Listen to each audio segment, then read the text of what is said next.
რა ხდება ამ ვიდეოზე?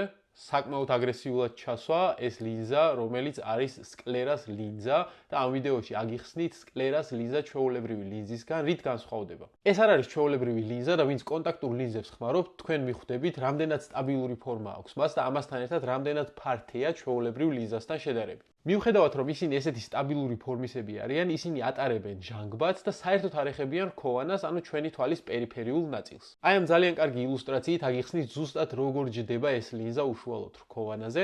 აი ეს უსწორმასწორო გარსი, რასაც აქ ხედავთ, არის დაზიანებული რქოვანა პაციენტის.